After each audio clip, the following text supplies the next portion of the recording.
Assalamualaikum warahmatullahi wabarakatuh. Halo anak-anakku kelas 9, bagaimana kabar kalian? Semoga tetap sehat, tetap semangat dengan belajar dari rumah. Kembali kita akan belajar bahasa Indonesia dengan saya, Apsari Hernindia Rahayu. Pada video pembelajaran kali ini kita akan membahas materi teks cerita pendek.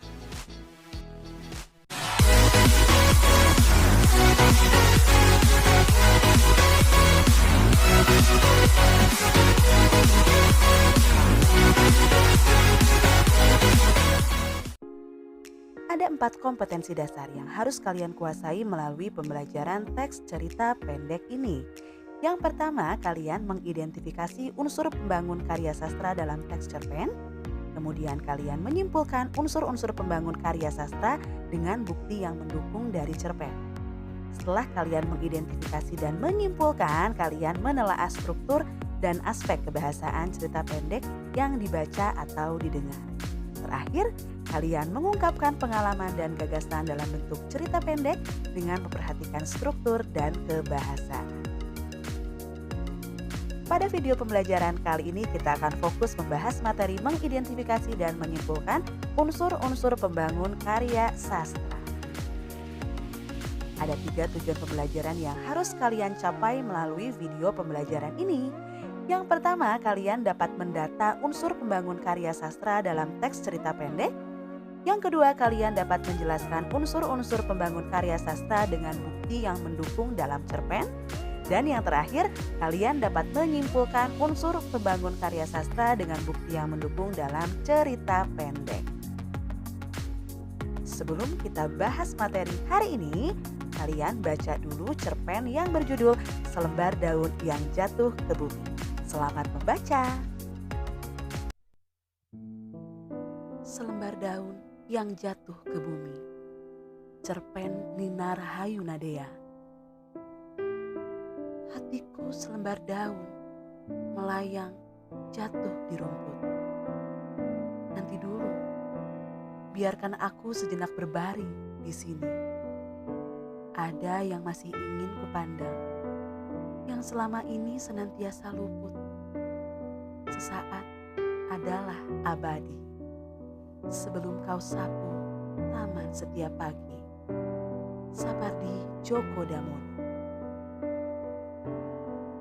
Sejak saat itu, sejak peristiwa yang membuat hatiku luka menganga, luka mengembun di setiap relung hati, menggumpal, tak pernah terkikis.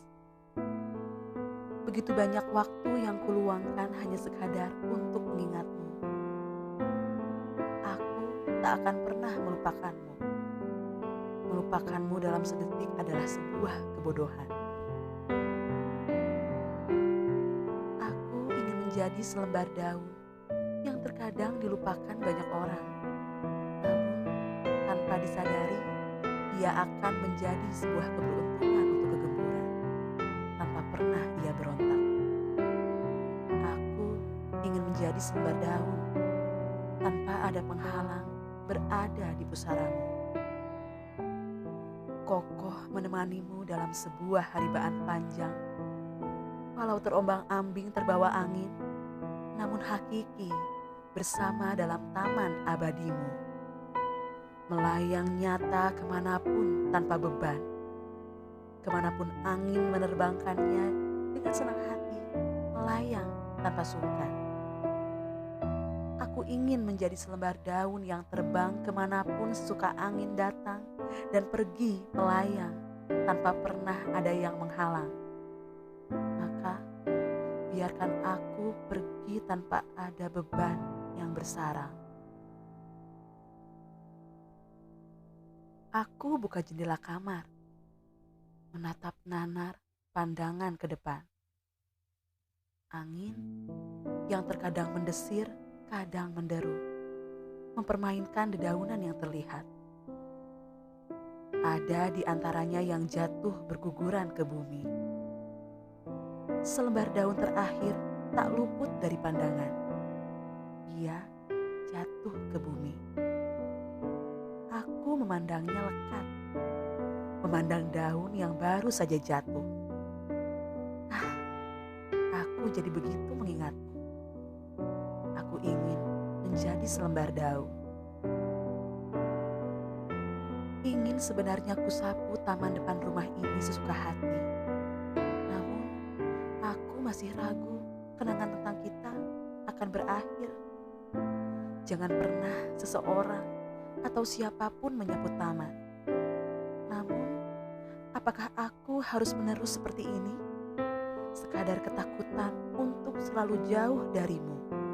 Sementara harapan yang besar belum aku kail. Harapan tentang ketenangan hati. Seperginya dirimu, hati ini selalu tak tenang. Ada separuh hati yang hilang dan terus berulang membuatku gamang. Selembar daun yang jatuh itu aku pungut, meraba, menelisik, dan menciumnya. Aku menjadi suka daun. Tiba-tiba saja aku menangis, menatap langit biru, dan kemudian pindah ke pohon akasia. Di bawah pohon ini kita kerap bercanda, bercerita masa depan dan masa yang akan kita lalui ketika sudah tua nanti. Masih ingat saat itu, ketika duduk di sebuah taman, di bawah sebuah pohon besar, bercerita banyak hal ditemani oleh semilir angin. Daun-daun mulai berjatuhan. Tiba-tiba selembar daun jatuh ke kepalaku. Sebelum jatuh ke bumi, aku terhenyak, segera mengambilnya dengan panik. Sekonyong-konyong aku meludahinya dan kemudian membuangnya jauh. Kenapa kau lakukan itu? Kau menatap heran. Aku tak mau terjadi sesuatu. Perjalanan kita masih panjang. Aku tak mau kita berpisah. Aku menatap matanya. Kau ini menjadi seperti ini. Ada apa gerangan? Kau tahu artinya selembar daun yang jatuh ke kepala? Kepalamu menggeleng. Itu pertanda bahwa orang tersebut akan segera meninggal. Dan aku tak mau itu terjadi. Jadi begitu. Kau menatap kembali dan meludahinya. Menangkal agar kematian tak segera datang. Tiba-tiba saja kau tertawa lebar, menatap dan kembali tertawa. Mengapa? Lucu. Aku marah. Maaf. Kau berdahan. Duduk dengan tenang. Perihal kematian itu tak akan ada seorang pun yang tahu. Jadi kau tak perlu takut, tak perlu mengada-ada. Kau memetik bunga dan menyelipkan di telingaku. Kematian datang tanpa diundang. Tak seorang pun bisa menjadi penghalang. Apakah dengan meludahinya kematian akan segera pergi? Jika pada waktunya ia tetap akan datang. Jadi jangan risaukan tentang daun yang jatuh ke kepala. Kau berdiri, berjalan beberapa langkah dari tempatku, mengambil kerikil dan melemparnya ke kolam ikan. Lihat kolam itu, riak airnya juga taman ini. Sangat aku kusukai. Itulah mengapa aku sering mengajakmu ke sini. Banyak kenangan tentang kita. Jadi kau jangan menjadi galau hanya karena memikirkan hal tersebut. Jangan-jangan daun itu hanya ingin mengintip keromantisan kita. Candamu nyaring, meredam cemas. Iya. Aku tak takut lagi. Aku berusaha tersenyum. Kuenyahkan kecemasan yang bersemayam. Mencerna apa yang kau katakan. Memang benar. Perihal kematian tak akan pernah ada yang tahu, dan perihal daun yang jatuh ke bumi itu pun aku tak tahu. Hanya Tuhan yang mengetahui segalanya. Kita sebagai manusia tentu tidak pernah tahu apa yang akan terjadi. Namun, cerita tentang daun begitu mengganggu. Jangan pikirkan tentang daun yang jatuh ke kepala. Sebaiknya kita menata masa depan kita. Ingat, sebulan lagi kita menikah. Semoga semua lancar saja ya. Jangan pergi sekarang, hujan telah turun, cegahku. Masuk dahulu. Aku ada perlu, janjian sama partner. Gak apa-apalah, kan ada jas hujan yang menemani. Senyum tersungging dari bibir. Salam sama ibu dan bapak. Maaf ya tak masuk dulu. Kau menyalakan motor, melaju perlahan. Ya, hati-hatilah. Aku melihat kepergiannya sampai hilang di telan persimpangan. Aku sedang berkhayal, merendah sebuah ikatan yang sebentar lagi akan terlaksana. Sebulan lagi waktu yang mungkin cukup bagiku untuk mengenal sebuah mahligai rumah tangga. Aku membaca banyak majalah agar tahu kiranya apa yang akan aku lakukan setelah menikah. Apa yang harus kulakukan dari bangun tidur hingga tertidur. Kubaca banyak buku sekadar untuk mengetahui dan menjadi bekalku pada nantinya ketika sudah menikah. Yun, antar ibu yuk. Tiba-tiba ibu berdiri di ambang pintu. Antar kemana? Ke rumah sakit. Suara ibu nyaris tak terdengar. Wajahnya tertunduk. Rumah sakit? Siapa yang sakit? Ada gemuruh yang tiba-tiba hadir di dada. Lama ibu terdiam, tak berani menatapku. Siapa yang sakit, Bu? Aku mengguncang badan ibu. Bram. Bram? Sabar ya nak. Bram tadi mengalami kecelakaan. Sekarang dia di rumah sakit. Ibu terseduh, memelukku. Aku mematung. Tak percaya dengan apa yang terjadi. Ayo kita ke rumah sakit. Suara ibu membuyarkan segalanya.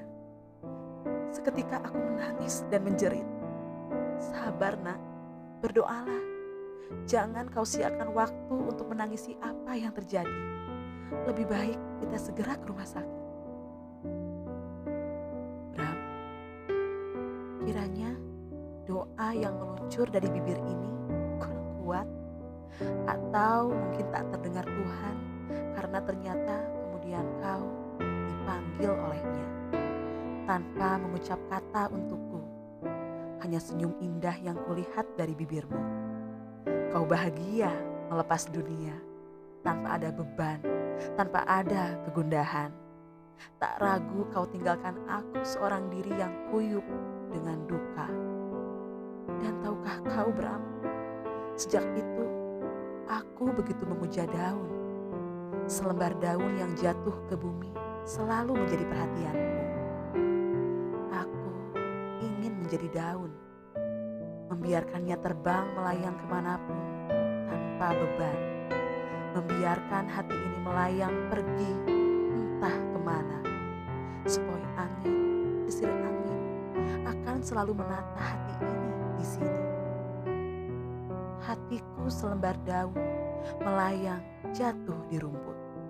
Nanti dulu, biarkan aku sejenak berbaring di sini. Ada yang masih ingin kupandang, yang selama ini senantiasa luput. Sesaat adalah abadi sebelum kau sapu taman setiap pagi.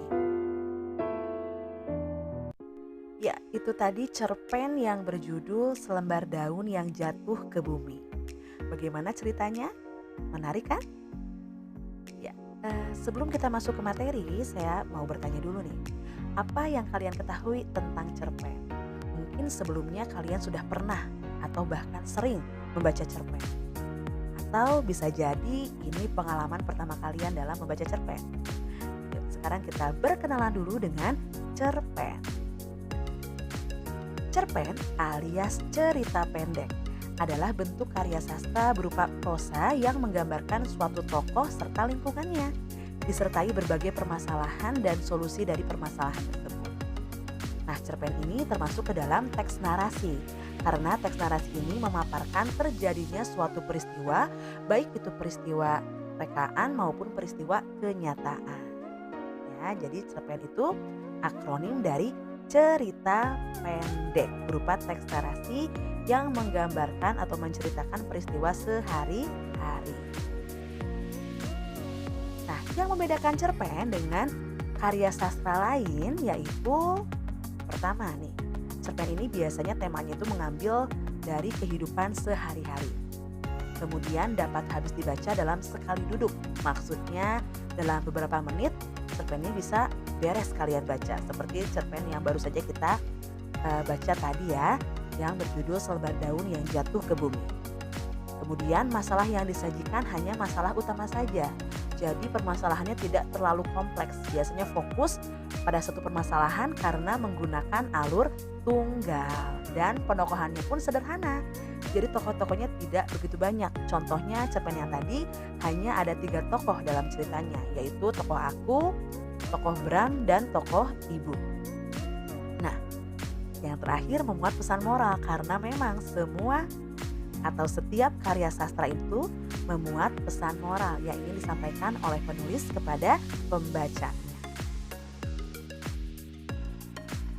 Ya, sekarang kita masuk ke unsur-unsur pembangun karya sastra alias yang sering kita sebut dengan unsur-unsur intrinsik dari cerpen. Sekarang kita akan bahas apa saja sih yang termasuk ke dalam unsur intrinsik dalam cerpen. Langsung ke contoh pembahasan dari cerpen Selembar Daun yang Jatuh ke Bumi. Kita mulai dari tema. Nah, tema adalah dasar cerita. Jadi tema ini akan mendasari cerita, baik itu cerita yang kalian baca maupun yang akan kalian tulis. Nah, berdasarkan cerpen tadi, tema yang diangkat adalah kehilangan. Jelas ya, mengapa kita pilih kata kehilangan? Karena menceritakan tokoh aku, tokoh si Yun ini yang kehilangan separuh hatinya, yaitu Bram. Ya, unsur intrinsik yang berikutnya kita masuk ke penokohan. Nah, dalam penokohan ini ada 2 ya, ada tokoh dan penokohan. Ingat ya, ada tokoh dan penokohan. Jadi ini berbeda. Tokoh itu dilihat dari perannya dalam sebuah cerita. Apakah perannya itu banyak atau penting, selalu muncul, atau hanya muncul sesekali saja. Nah, jadi ada tokoh utama dan ada tokoh sampingan. Berdasarkan cerpen Selembar Daun yang Jatuh ke Bumi, tokoh yang paling sering muncul tentu adalah tokoh aku. Berarti tokoh utamanya adalah tokoh aku. Nah, sekarang kita bahas penokohannya. Penokohan ini adalah karakter atau sifat yang muncul dan melekat dari tokoh. Kita bahas tokoh aku ya.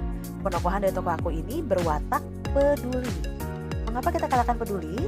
Dilihat dari cuplikan cerpen berikut. Jangan pergi sekarang, hujan telah turun, cegahku. Masuk dahulu. Jelas ya, dia itu sangat peduli kepada kekasih hatinya. Ya, karena dia tidak mau kekasih hatinya itu kehujanan, jadi meminta untuk masuk dulu. Jadi muncullah watak peduli dari tokoh aku. Kemudian tokoh aku ini pun memiliki sifat perasa. Karena dia bisa merasakan apa yang akan terjadi. Contohnya dalam kalimat ini, aku tak mau terjadi sesuatu, perjalanan kita masih panjang, aku tak mau kita berpisah. Dia sebetulnya dalam hati sudah punya perasaan bahwa mereka akan berpisah. Maka watak dari tokoh aku ini adalah perasa. Berikutnya kita bahas tokoh sampingan. Jadi tokoh utamanya aku, berarti tokoh sampingannya ada 2, yaitu Bram dan Ibu. Di sini Bram ini berwatak bijaksana, ya, sangat bijak. Terlihat dari sikapnya yang menenangkan tokoh aku saat gelisah. Jadi ketika tokoh aku bisa merasakan hal-hal negatif, tokoh Bram ini berusaha untuk menenangkan. Sangat bijaksana. Kemudian ada tokoh Ibu juga sama, berwatak bijaksana dan tegar. Ini dapat dilihat ketika ibu menyampaikan berita kepada tokoh aku bahwa Bram mengalami kecelakaan. Di situ terlihat sekali bahwa ibu sangat bijaksana dan sangat tegar menghadapi kenyataan pahit. Ketika Bram ternyata memang sudah tidak bisa ditolong lagi. Ya, berikutnya kita masuk ke unsur intrinsik yang ketiga, yaitu alur. Nah, alur ini merupakan jalan cerita. Alur ada 3 jenis, ada alur maju, ada alur mundur dan ada alur campuran, alias maju dan mundur. Kalau alur maju berarti ceritanya ini bergerak ke masa depan, ke masa yang akan datang tanpa ada cerita di masa lalu.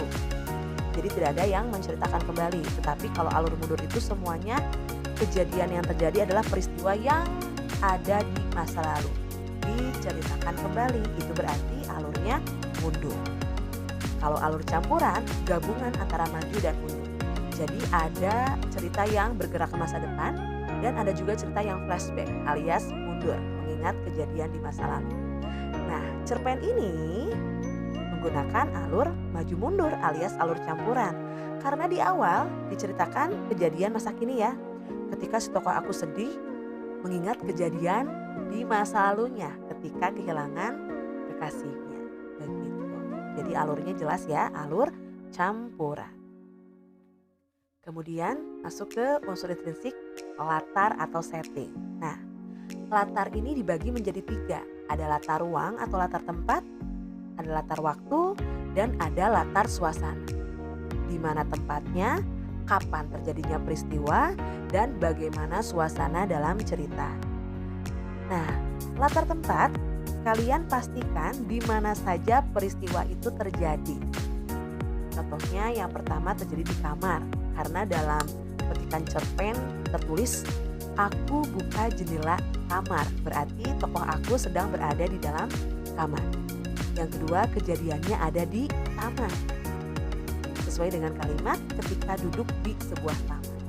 Jadi pastikan tempat peristiwa terjadinya cerita. Itu yang dijadikan sebagai latar tempat. Berikutnya ada latar waktu. Nah, latar waktu ini berarti kalian lihat kapan terjadinya peristiwa dalam cerita. Nah, di sini terjadinya saat itu. Karena bergerak mundur ya tadi ya, alurnya flashback, ada alur flashbacknya. Jadi ada kata sejak saat itu, sejak peristiwa yang membuat hatiku luka menganga. Maka peristiwa ini terjadinya saat itu atau di masa lalu. Yang terakhir latar suasana. Bagaimana suasana yang muncul ketika kalian membaca cerita tersebut? Jelas? Karena temanya adalah tema kehilangan, maka suasana yang muncul ini adalah suasana yang sedih. Ya, alias kesedihan mendalam karena kepergian belahan jiwa.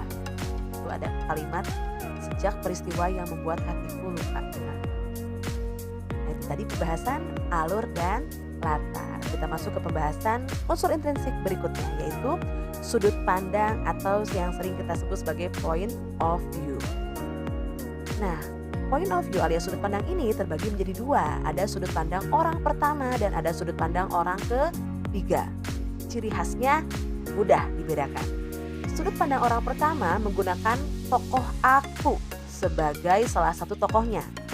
Tetapi kalau sudut pandang orang ketiga tidak ada tokoh aku dalam cerita. Semuanya menggunakan nama orang. Jadi bukan nama aku ya. Nah, tadi jelas ya tokoh utamanya adalah tokoh aku. Jadi Yun ini menggunakan kata aku. Maka point of view alias sudut pandang dari cerpen ini adalah sudut pandang orang pertama, karena tokoh utama menggunakan kata ganti sesuai dengan kalimat aku ingin menjadi selembar daun ya. Berikutnya gaya bahasa. Nah, gaya bahasa ini biasanya identik dengan pengarangnya. Dalam cerpen ini jelas ya banyak sekali menggunakan bahasa-bahasa kiasan, mirip-mirip dengan puisi ya. Contohnya pada kalimat aku ingin menjadi selembar daun tanpa ada penghalang berada di pusara. Ini muncul bahasa kiasannya. Jenisnya apa? Nanti akan kita bahas pada pertemuan selanjutnya. Yang terakhir adalah unsur intrinsik amanat. Nah, amanat ini berupa pesan moral dalam cerita. Karena sudah saya jelaskan tadi ya, ciri dari cerpen itu mengandung pesan moral. Terdapat dalam amanat. Nah, amanat yang bisa kita ambil dari cerpen Selembar Daun yang Jatuh ke Bumi. Kita harus menghargai waktu dan kebersamaan dengan orang-orang yang kita sayangi. Manfaatkanlah waktumu dengan sebaik mungkin, karena kita tidak pernah tahu yang akan terjadi di masa depan. Bila kita berduka, kita harus ikhlas dan tabah dalam menjalani segala sesuatu yang telah menjadi ketetapan. Itu kira-kira amanat yang terdapat dalam cerpen Selembar Daun yang Jatuh ke Bumi. Nah, itu tadi pembahasan mengenai unsur intrinsik dari cerpen Selembar Daun yang Jatuh ke Bumi. Nah, sekarang kita bisa simpulkan sama-sama apa saja sih unsur pembangun karya sastra alias unsur-unsur intrinsik dari cerita pendek. Yang pertama, tema. Ingat ya, tema itu berupa gagasan pokok yang mendasari cerita pendek tersebut. Atau yang saya bilang dasar cerita, idenya apa, itu tema. Kemudian ada tokoh. Nah, ingat tokoh ini dibagi menjadi dua berdasarkan perannya. Yang paling sering muncul kita sebut sebagai tokoh utama dan yang sesekali muncul kita sebut sebagai tokoh sampingan. Kemudian yang ketiga ada penokohan. Ini penokohan itu kalian jelaskan sifat yang melekat pada tokoh-tokoh dalam cerpen. Yang keempat ada alur. Alur dibagi menjadi 3 jenis ya. Ada alur maju, alur mundur, dan alur campuran. Ya, karena alur itu berupa plot atau urutan kejadian dalam suatu cerita. Bila ceritanya bergerak ke masa depan, berarti alurnya adalah alur maju. Bila ceritanya seluruhnya mengenang masa lalu yang sudah terjadi, berarti alurnya menggunakan alur mundur. Bila ada keduanya, maka disebut alur maju mundur alias campuran. Yang kelima ada unsur intrinsik latar atau setting.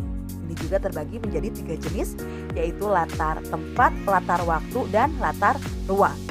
Gunakan kata tanya di mana terjadinya peristiwa, kapan peristiwa itu terjadi, dan bagaimana suasana dalam cerita untuk menemukan latar dalam cerita pendek. Yang keenam ada sudut pandang atau point of view, yaitu posisi pengarang dalam cerita. Ini dibagi menjadi 2 ya, ada pengarang sebagai orang pertama dan juga ada pengarang sebagai orang ketiga. Sudut pandang orang pertama ini menggunakan kata aku sebagai tokoh. Ingat ya, jadi dalam tokoh-tokohnya ini ada salah satunya menggunakan kata aku. Tidak menyebutkan nama tetapi aku yang tertulis. Nah, kalau sudut pandang orang ketiga justru seluruh tokohnya itu merupakan nama-nama orang.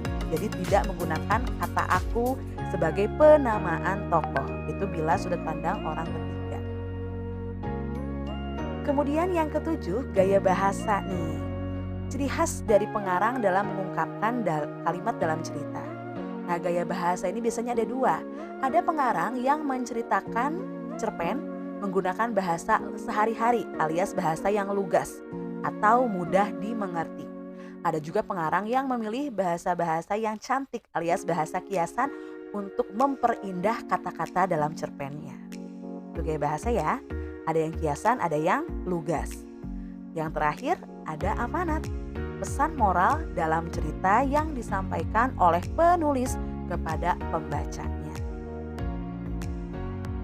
Ya, itu tadi penjelasan mengenai unsur pembangun karya sastra atau yang kita kenal dengan unsur intrinsik cerpen. Kita sudah bahas unsur intrinsik dari cerpen yang berjudul Selembar Daun yang Jatuh ke Bumi. Kita juga sudah bahas apa saja sih unsur-unsur intrinsik tersebut.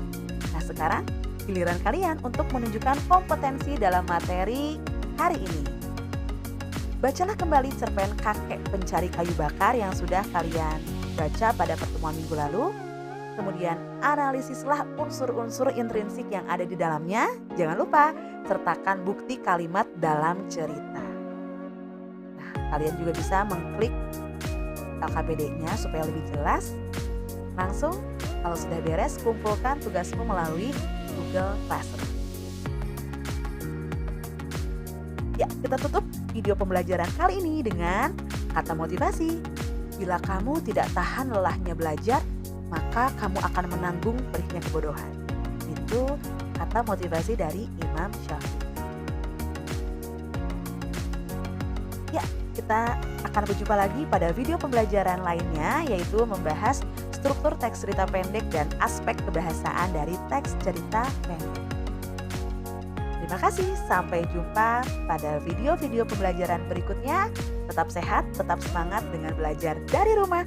Wassalamualaikum warahmatullahi wabarakatuh.